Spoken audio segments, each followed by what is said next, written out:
Hey guys, Political Junkie 2414 here, and welcome back to one of my last 2022 governor race projection or analysis videos. We are now just 5 days away from the 2022 midterm election. It's getting very close, very exciting. I'm looking very forward to making my final prediction. Seeing where I was right and wrong, and just seeing how these elections play out, and who will control Congress, and many of the gov and find so we can find out which party will control Congress and the majority of governorships for the next couple of years. It's been a very long journey. So today we're not going to be doing a statewide focus like a Senate and governor race video. We're going to be doing two governorships in very competitive states where the Democratic incumbents look like they're struggling quite a bit. And those are the states of Kansas and Wisconsin. So if you go to 538's governor forecast, you can see that they do not put out like for the Senate and the House, or unlike the Senate and the House, I should say. They do not put up percentages of chances because for the governorships, I mean, no, they do them for the individual governorships, but since the NGA is not like an official lawmaking body, a national lawmaking body, they don't have that at the top of the screen, but they do have analysis and a model for each state. So, in the state of Kansas, we have the incumbent Democrat Laura Kelly, who was elected in 2018, favored in a lean D race. She has a 65% chance of winning re-election, while her opponent, Republican Derek Schmidt, who's the current Attorney General of Kansas, has a 35% chance. Pretty split there, pretty close, but it still has a pretty clear advantage for Laura Kelly. I'll talk about why I disagree with that in just a moment. And in Wisconsin, we have the incumbent Democrat Tony Evers, who was also elected in 2018, defeating Republican incumbent Scott Walker with a 49% chance of victory. He is now down to Republican Tim Michels, who is at a 51% chance of victory. So it's pretty much a complete toss-up in Wisconsin. And Kansas looks a little bit more favorable to Democrats because of Laura Kelly's outperforming the ability to outperform, many of the Democrats in this deep red state. But, they are still pretty close, and I'm going to explain to you why I think that both of these races are going to go to the GOP. So we're going to start off with the state of Kansas, I guess. We'll start off. For the polling average, we actually didn't get a polling average until recently, like I think it was like just a day ago, because we've not gotten a lot of polls from Kansas, but you see the Laura Kelly is up by 5, and it's actually kind of interesting. We'll talk about Kansas in general. We'll talk about the circumstances that got us here. We'll talk about her 2018 race, and yeah, what's different here. Hold on, I'll be right back.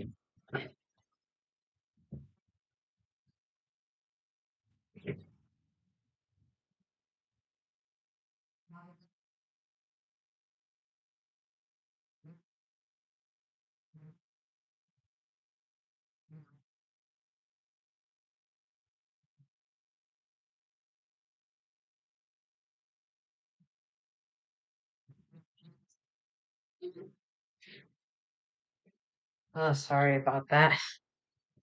Had to deal with something there. So, anyways, I was going to talk about Kansas. So, in general, Kansas is, obviously a deep red state. It voted for Donald Trump by almost 15 points in 2020.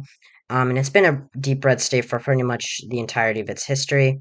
It's voted for Republicans on the presidential level. For most of its history, the last time a Democrat won Kansas in a presidential election was in 1964 when Lyndon Johnson won the state by 9 points against Barry Goldwater. Since then, it's been a safe red state. There have been a couple of close elections in 1992 with Ross Perot splitting the vote. It actually came down pretty much to the wire for Kansas standards. George H.W. Bush only won the state by 5 points. Very interesting, but as you can see, it's been pretty solid for Republicans. But recently, it has made a shift leftward and down ballot, just like many other states. With governor races, and just more localized races, Kansas is more Democratic. In 2018, Laura Kelly was elected by 5 points against the then Attorney General Chris Kobach, or not Attorney General, Secretary of State Chris Kobach, who was an awful candidate for the GOP.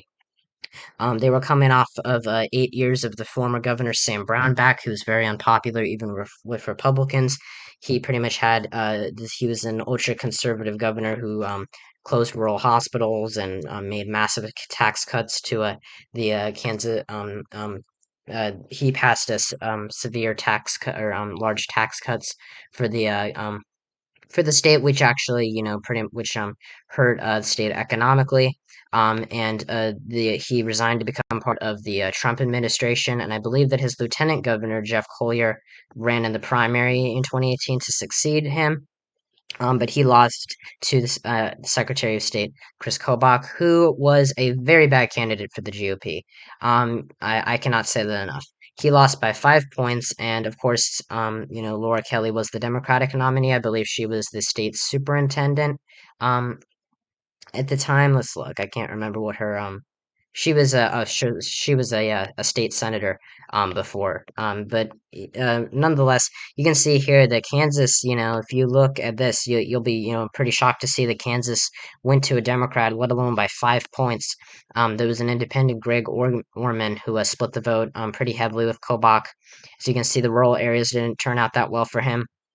And this race was not supposed to be this lopsided for Kelly, which brings up the question: will she outperform the polls again? If you look, it was a pretty tight race, and in the end, it really didn't end up being. Kelly did not receive a majority of the vote. A majority of the vote, which makes sense for Democrats, or, for a state as red as Kansas.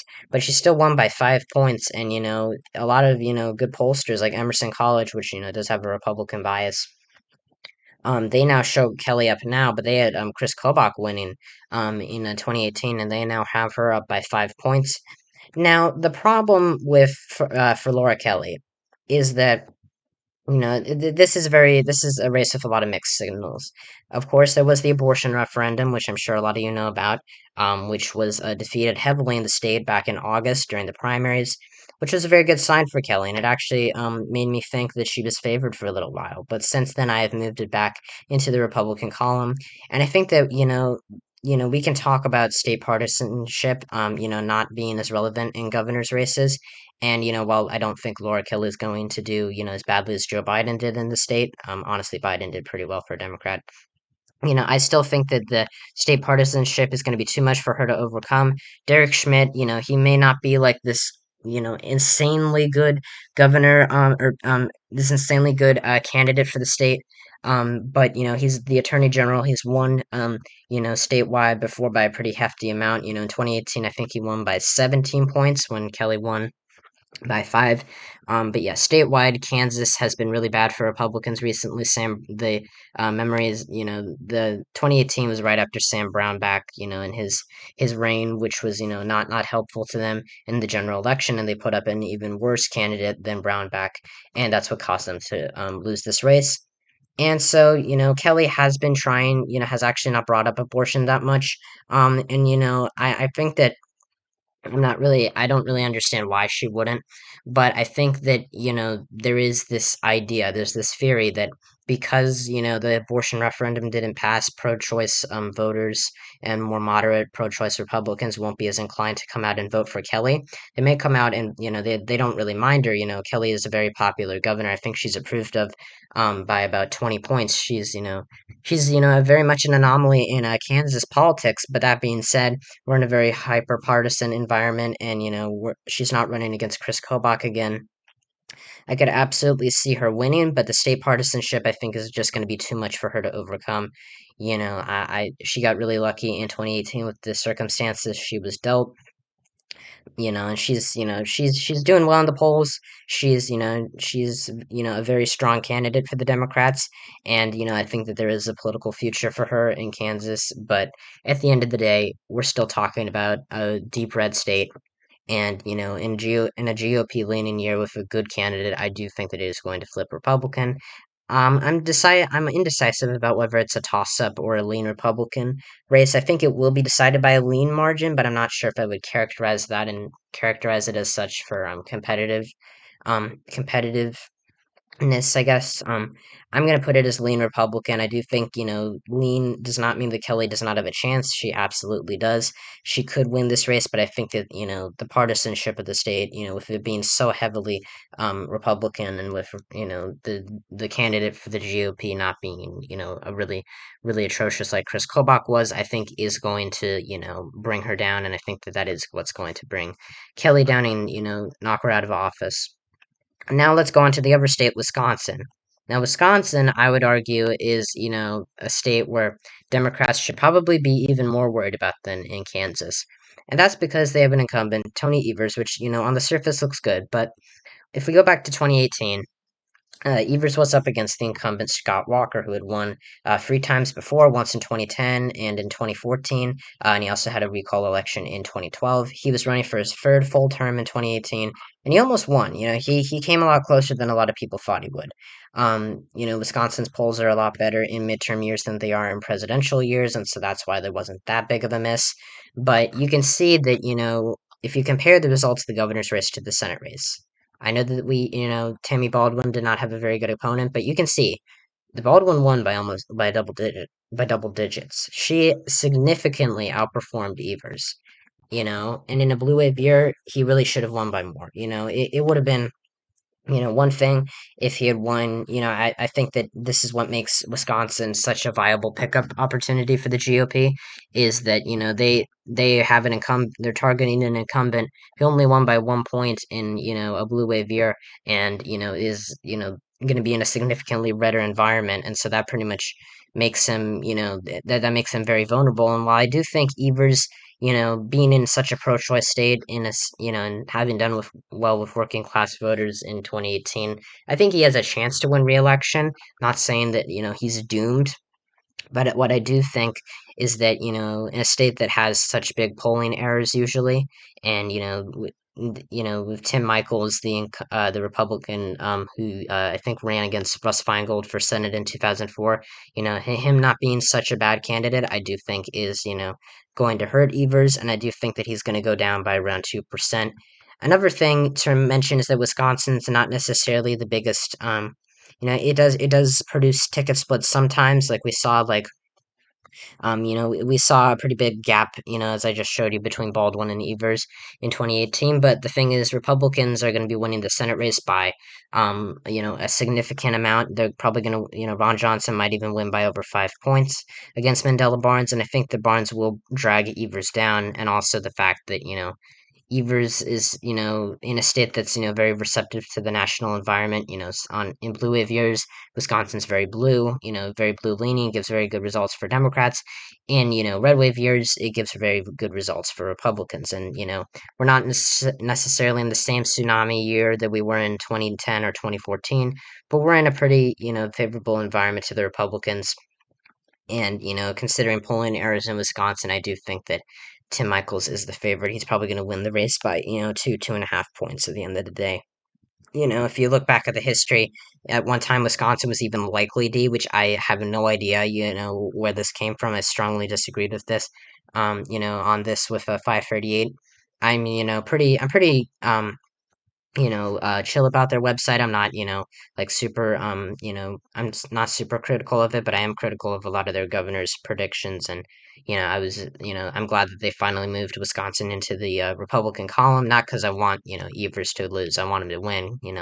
I support Evers and Kelly, but, in terms of like just being, accurate, I do think, that it's a good, it's a good sign for their, credibility that they did put it on. They did switch around who they think is going to win the race. But that doesn't mean that I'm not, like a fan of it or anything.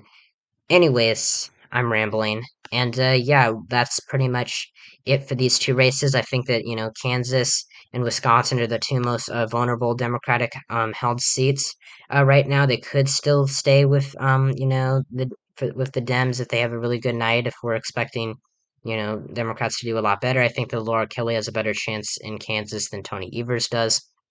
But I do think they're both going to go down, and I do think that they're going to be, pretty disappointing victories, or they're going to be pretty, big victories for the GOP, and Democrats are going to be, pretty bummed out about it. I am too, I really hope that, I'm wrong about these two states, but I don't think I'm going to be. And as you can see, here is the county map. As you can see in Wisconsin, from 2020, I think I have a couple counties flipping. I have um this county right here, I can't remember its name.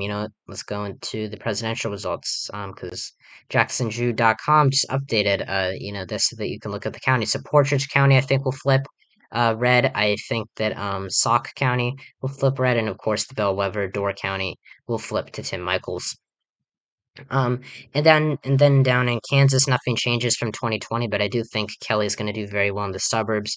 She'll do well with a lot of moderate voters, and I think she's going to have more crossover support from Republicans than Schmidt will from Democrats. But at the end of the day, it's still, Kansas. I still think that it's going to elect a Republican, especially, when we don't have a god awful, when they don't have when the Republicans haven't chosen a god awful nominee like Kobach. So thank you guys so much for watching this video. Hope you enjoyed it. Make sure to like and subscribe to the channel. Share the video. Turn on notifications. We're so close to the midterms, guys. I'm going to be making a video on Pennsylvania and Georgia's Senate and governor's races throughout the next week. You'll see my final House prediction, my final governor's prediction. I think I'll probably make um my governor and house predictions Saturday and Sunday, and then on Monday I think I will post my final Senate prediction. May not be exactly correct about all those dates when we get to it, but uh you know the show must go on, and I will figure out a way to get these videos out to you guys. So thank you all so much for watching. Check out my non-political channel, Interactor127, and my comrades channel, GrowlingZoo666. Thank you guys so much for watching this video, and I'll see you guys next time when I talk about all things politics. See ya.